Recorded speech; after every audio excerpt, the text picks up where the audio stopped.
വളരെ ശാന്തമായ ഒരു ഉച്ച സമയമായിരുന്നു അത്. പെട്ടെന്നാണ് ആരും പ്രതീക്ഷിക്കാതെ ജപ്പാന്റെ വടക്കുകിഴക്കൻ തീരത്ത് ഒരു ഭൂമികുലുക്കം അനുഭവപ്പെട്ടത്. ജപ്പാനിലെ ടൊഹോക്കു തീരത്ത് നിന്ന് 70 കിലോമീറ്റർ ഉള്ളിലായി പസഫിക് സമുദ്രത്തിലായിരുന്നു ഭൂകമ്പത്തിന്റെ ഉത്ഭവം. അത് ചെറിയൊരു ഭൂകമ്പമായിരുന്നില്ല. മാഗ്നിറ്റ്യൂഡ് 9.1 ആയിരുന്നു അതിൽ രേഖപ്പെടുത്തിയത്. ഇന്ന് വരെ റിപ്പോർട്ട് ചെയ്യപ്പെട്ടിട്ടുള്ള ലോകത്തിലെ ഏറ്റവും തീവ്രതയേറിയ 4ാമത്തെ ഭൂമികുലുക്കവും ജപ്പാന്റെ ചരിത്രത്തിലെ ഏറ്റവും വലിയ ഭൂമികുലുക്കവുമായിരുന്നു അത്. അതായത് 373 കിലോമീറ്റർ അകലെയുള്ള ജപ്പാന്റെ ക്യാപിറ്റലായ ടോക്കിയോയിൽ വരെ ഇതിൻ്റെ പ്രകമ്പനം അനുഭവപ്പെടുകയും കെട്ടിടങ്ങളെ കുലുക്കുകയും ചെയ്തിരുന്നു അത്രേ. അതായിരുന്നു 2011 കറുത്ത അധ്യായമായ ജപ്പാൻ സുനാമി ദുരന്തത്തിൻ്റെ തുടക്കം.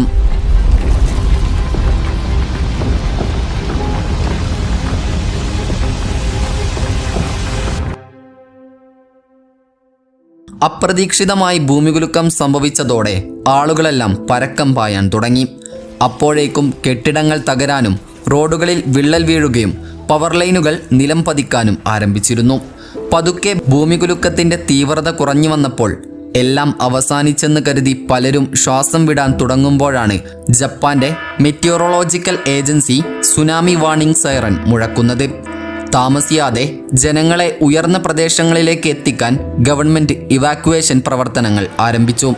സുനാമി തിരമാലകൾ 10 മീറ്റർ ഉയരത്തിൽ വരെ എത്താം എന്നായിരുന്നു ലോക്കൽ അതോറിറ്റീസും മീഡിയകളും ജനങ്ങൾക്ക് മുന്നറിയിപ്പ് നൽകിയിരുന്നത്.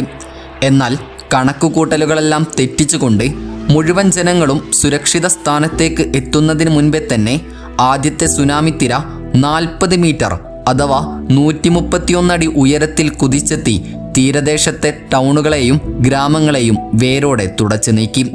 അതിൽ 10,000ങ്ങളുടെ ജീവനുകളും പലരുടെയും വർഷങ്ങളുടെ അധ്വാനത്തിൻ്റെ വിയർപ്പും ഉൾപ്പെട്ടിരുന്നു. കലിതുള്ളിയെത്തിയ കടൽ യാതൊരുവിധ പരിഗണനയും കൂടാതെ ജപ്പാന്റെ വടക്കുകിഴക്കൻ തീരഭാഗത്തെ വെള്ളത്തിൽ മുക്കുകയായിരുന്നു. ചില സ്ഥലങ്ങളിൽ കടലിൽ നിന്നും 10 കിലോമീറ്റർ ഉൾപ്രദേശങ്ങളിലേക്ക് വരെ വെള്ളം ഇരച്ചെത്തിയിരുന്നു. സെൻഡായി, ഇഷിനോമാക്കി, റിക്കുസെൻഡാക്ക തുടങ്ങിയ പ്രദേശങ്ങളെയായിരുന്നു സുനാമി കൂടുതലായും ബാധിച്ചത്. സെൻഡായി എന്ന സ്ഥലത്തെ എയർപോർട്ടിനെ വരെ സുനാമി മുക്കിയിരുന്നു. എന്നാൽ റിക്കുസെൻഡാക്ക എന്ന പ്രദേശത്ത് 23,000-ഓളമായിരുന്നു ജനസംഖ്യ.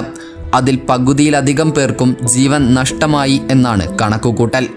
ഈ സുനാമിയിൽ 18,000-ഓളം മനുഷ്യരുടെ ജീവനാണ് കടൽ കൊണ്ടുപോയത്. 18,000 എന്നത് വെറും ഒരു കണക്ക് മാത്രമാണ്. യഥാർത്ഥത്തിൽ എത്ര പേർ മരണപ്പെട്ടു എന്നും എത്ര പേരെ കാണാതായി എന്നും ഇന്നും അജ്ഞാതമാണ്. ജീവന് തുല്യം സ്നേഹിച്ചവരും മാതാപിതാക്കളും മക്കളും കൂട്ടുകാരും വെള്ളത്തിൽ മുങ്ങിത്താഴുന്നത് നിസ്സഹായതയോടെ നോക്കി നിൽക്കാൻ ചിലർക്ക് കഴിഞ്ഞുള്ളൂ. തലനാരിഴക്ക് രക്ഷപ്പെട്ടവർക്ക് അവരുടെ നിസ്സഹായതയുടെ കഥകളായിരുന്നു പറയാനുണ്ടായിരുന്നത്. മിനാമിസാൻ റിക്കു എന്ന പ്രദേശത്ത് താമസിച്ചിരുന്ന 17,000-ഓളം പേരിൽ ഭൂരിഭാഗം പേരുടെ ജീവനും സുനാമി അപഹരിച്ചെടുത്തിരുന്നു.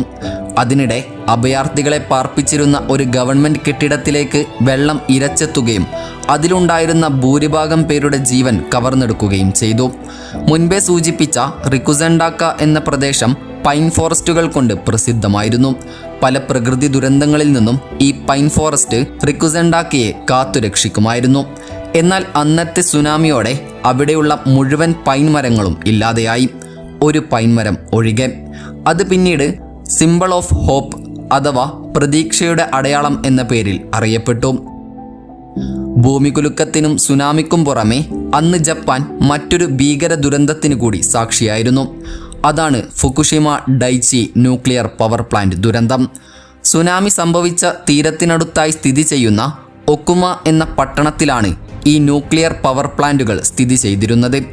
ഈ ന്യൂക്ലിയർ പവർ പ്ലാന്റുകൾക്ക് സുനാമിയെ ചെറുക്കാനുള്ള സംവിധാനം ഉണ്ടായിരുന്നുവെങ്കിലും അന്നത്തെ സുനാമിയുടെ തിരമാലകളെ തടയാൻ പവർ പ്ലാന്റുകൾക്ക് കഴിഞ്ഞില്ല. തുടർന്ന് പവർ പ്ലാന്റിലേക്ക് വെള്ളം കയറുകയും അവിടെയുള്ള കൂളിംഗ് സിസ്റ്റം പ്രവർത്തനരഹിതമാവുകയും ചെയ്തു. ഇത് പവർ പ്ലാന്റിലെ ഹീറ്റ് വർദ്ധിപ്പിക്കുകയും പ്ലാന്റ് എക്സ്പ്ലോഷനാകുവാൻ കാരണമാവുകയും ചെയ്തു. അതോടെ വൻതോതിൽ പുറത്തേക്ക് റേഡിയേഷൻ സ്പ്രെഡാകുവാൻ ആരംഭിച്ചു.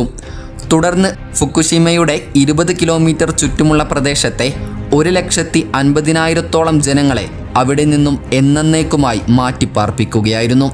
ഒരു കാലത്ത് ജനങ്ങളാൽ നിറഞ്ഞിരുന്ന ഫുകുഷിമയും അതിൻ്റെ ചുറ്റുമുള്ള പ്രദേശങ്ങളും സുനാമിക്ക് ശേഷം പ്രേത നഗരങ്ങൾ പോലെ അനാഥമായി കിടക്കുകയാണ്.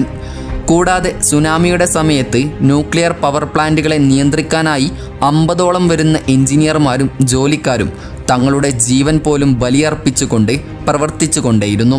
അവരെ പിന്നീട് ലോകം ഫുകുഷിമ 50 എന്ന വിശേഷണം നൽകി ആദരിക്കുകയാണുണ്ടായത്. 1986 ചെർണോബിൽ ദുരന്തത്തിന് ശേഷം ചരിത്രത്തിലെ ഏറ്റവും ഭീകരമായ ന്യൂക്ലിയർ ദുരന്തമായിരുന്നു അന്ന് ആ സുനാമിയിൽ സംഭവിച്ചത്.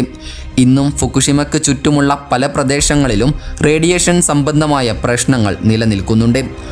അങ്ങനെ കുറച്ച് മണിക്കൂറുകൾക്ക് ശേഷം സുനാമിയുടെ ശക്തി കുറയുകയായിരുന്നു. 18,000ഓളം വരുന്ന ജീവനുകൾക്ക് പുറമെ ഒരുപാട് പേരുടെ വർഷങ്ങളുടെ അധ്വാനവും വീടും വീട്ടുകാരും പണവും നാടും നാട്ടുകാരും എല്ലാം കടലിൻ്റെ ആഴങ്ങളിലേക്ക് ഒഴുകിപ്പോവുകയായിരുന്നു. സുനാമി കാരണം ജപ്പാനിൽ $235 ബില്യൺ അഥവാ 19 ലക്ഷം കോടിയിലധികം രൂപയുടെ സാമ്പത്തിക നഷ്ടമാണ് രേഖപ്പെടുത്തിയത്. കൂടാതെ ദുരന്തശേഷം രക്ഷപ്പെട്ടവരിൽ പലരും പോസ്റ്റ് ട്രോമാറ്റിക് സ്ട്രെസ് ഡിസോർഡർ അഥവാ PTSD, ഡിപ്രഷൻ, ആങ്സൈറ്റി തുടങ്ങിയ മാനസിക പ്രശ്നങ്ങളാൽ ജീവിതം തള്ളി നീക്കുകയാണുണ്ടായത്. പതിറ്റാണ്ടുകളായി ഇന്നും ജപ്പാൻ ആ ദുരന്തത്തിൽ നിന്നും പൂർണ്ണമായും കരകയറിയിട്ടില്ല. ലക്ഷക്കണക്കിന് കോടി രൂപയോളം രക്ഷപ്പെട്ടവരുടെ റീഹാബിറ്റേഷന് വേണ്ടി ജപ്പാൻ ഗവൺമെൻറ് സ്പെൻഡ് ചെയ്തിട്ടുണ്ട്. എങ്കിലും മുൻപേ സൂചിപ്പിച്ചതുപോലെ ഫുകുഷിമയുടെ ചുറ്റുമുള്ള പല പ്രദേശങ്ങളും ഇന്നും അനാഥമായി തന്നെ കിടക്കുകയാണ്. യഥാർത്ഥത്തിൽ ഭൂമിയിലെ ഏറ്റവും അപകടം നിറഞ്ഞതും ഭീകരവുമായ ഒരു പ്രകൃതി ദുരന്തമാണ് സുനാമി. സമുദ്രത്തിനടിയിൽ ശക്തമായ ഭൂകമ്പം സംഭവിക്കുമ്പോഴാണ് സുനാമി ഉണ്ടാകുന്നത്. റിക്ടർ സ്കെയിലിൽ 6.5 തീവ്രതയെങ്കിലുമുള്ള ഭൂകമ്പമാണ് സുനാമിക്ക് കാരണമാകുന്നത്. തീരപ്രദേശത്ത് സംഭവിക്കുന്ന ഉരുൾപൊട്ടലിൽ വലിയ അളവിൽ വെള്ളം കടലിലേക്ക് ഒഴുകുന്നതും സുനാമിക്ക് കാരണമാകാറുണ്ട്. മാത്രമല്ല വെള്ളത്തിനടിയിലെ മണ്ണിടിച്ചിലും ഒരു കാരണമാണ്. സുനാമി സംഭവിച്ചാൽ ഈ തിരമാലകൾ ഓരോ 5 മുതൽ 60 മിനിറ്റിലും തീരപ്രദേശത്തേക്ക് വന്നുകൊണ്ടിരിക്കും. ചില സമയങ്ങളിൽ സുനാമിയുടെ ആദ്യ തിരമാലകളായിരിക്കില്ല ഏറ്റവും വലുത്. പലപ്പോഴും രണ്ടാമത്തെയോ മൂന്നാമത്തെയോ അതിന് ശേഷമുള്ളതോ ആയിരിക്കാം വലിയ തിരമാലകൾ.